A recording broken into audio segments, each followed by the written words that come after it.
আমার ফুয়ার 5 মাসের বাচ্চা খাদ্যনালী কিতা হইয়া বসে গেছে। ডাক্তার কইছেন 1.5 লাখ টাকা লাগবে অপারেশন করাইতে। আমি বাড়ির মাটি বন্ধ দিয়া লইয়া আসলাম। বদরুদ্দিন সাহেব কইছেন আমারে ফিরে হরিয়া দিবা। উচুপি উঠিল মাতৃ।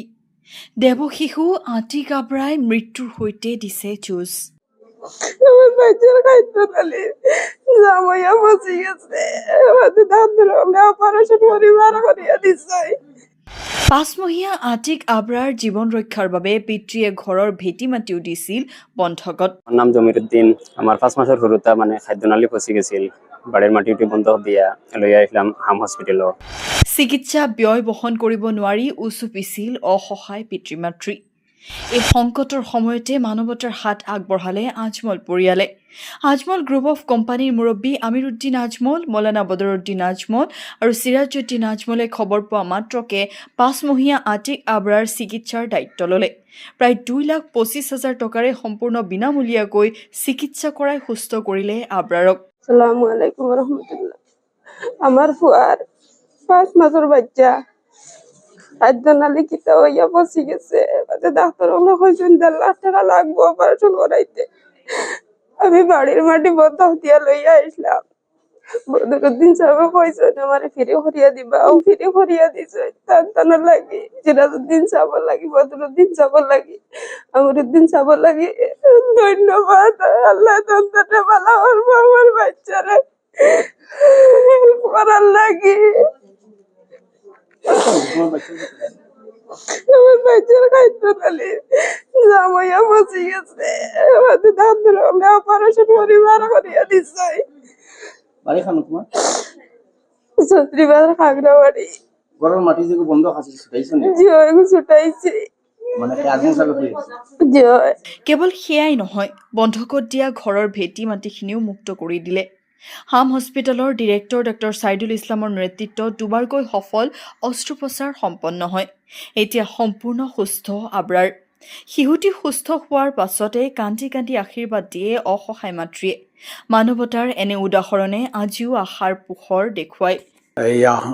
আমাৰ হস্পিটেলত আতিক আব্ৰাৰ বুলি একেবাৰে কম বয়সীয়া, কিমান আছিলে বয়সটো 5 মাহ। আমাৰ শিশু ৰোগ বিভাগৰ অধীনত ভৰ্তি হৈছিল পেটৰ বিষ লৈ। পিছত আমি পৰীক্ষা নিৰীক্ষা কৰি গম পালো যে এই শিশুটোৰ পেটৰ নাৰী এডালৰ ভিতৰত অন্য এডাল সোমাই গৈছে। যাক আমি আমাৰ মেডিকেল লেংগুৱেজত ইণ্টাৰচাচেপশ্যন বুলি কওঁ। এই ইণ্টাৰচাচেপশ্যন হৈ পেলাই পেটৰ নাৰীৰ এটা অংশ মৰি গৈছে, ডিভাস্কুলাৰাইজড হৈ গৈছে, যিটো আমাৰ সহজ ভাষাত সেই অংশটো বাচি থকা নাই, মৰি গৈছে। তেনেকুৱা এটা অৱস্থালৈকে আহে আৰু তাৰ ইমাৰ্জেঞ্চি চাৰ্জাৰীৰ প্ৰয়োজন হয়। কিন্তু ঘৰৰ মানুহে চাৰ্জাৰী কৰিবলৈ ৰিলাক্টেণ্ট বা বেছি আগবাঢ়ি অহা নাই।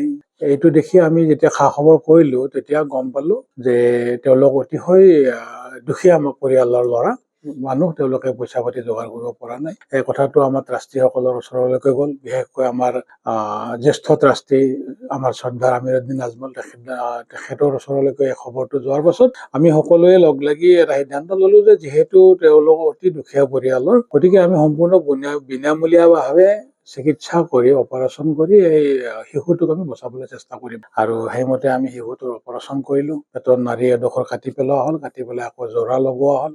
অত্যন্ত জটিল অপাৰেশ্যন, যিহেতু শিশুটোৰ বয়স মাত্ৰ 5 মাহ। শিশুটোৱে ৰিকভাৰী হৈছিলে, কিন্তু আকৌ খুব কাহ হ'ল, ইনফেকশ্যন হ'ল, আৰু এনেকুৱা ইনফেকশ্যন যে কোনো ধৰণৰ এণ্টিবায়টিকে কাম নকৰে। শেষত শিশুটোৰ পেটত আকৌ অকণমান পানী জমা হোৱা বুলি আমি গম পালো। দ্বিতীয়বাৰৰ কাৰণে আমি আকৌ অস্ত্ৰোপচাৰ কৰি তেওঁৰ পেটৰ ভিতৰত যিখিনি ময়লা পাতি আছিল বা পানী জমা আছিল গোটেইখিনি আমি চাফা কৰি পেলাই আকৌ অপাৰেশ্যন কৰি লওঁ। আৰু তাৰ পাছত শিশুটো অতিক্ৰমে ভাললৈকে আহে আৰু এটা সময়ত আমি তেওঁক ঘৰত পঠাই দিলো। তাৰপাছত চেকআপতো আহিছে, শিশুটো বৰ্তমান সম্পূৰ্ণ সুস্থ অৱস্থাত আছে। সুখৰ কথা যে আমি এজন দুখীয়া শিশুক, যাৰ মাক দেউতাকে তেওঁক চিকিৎসা কৰিবলৈ অপাৰগ, আমি আমাৰ ট্ৰাষ্টিসকলৰ সৌজন্যতে হওক, তেওঁলোকৰ সহযোগত, আমি ডক্তৰসকলৰ বিনামূলীয়া পৰিশ্ৰমত সেই শিশুটোক আমি সুস্থ কৰি ঘৰলৈ পঠাব পাৰিছো।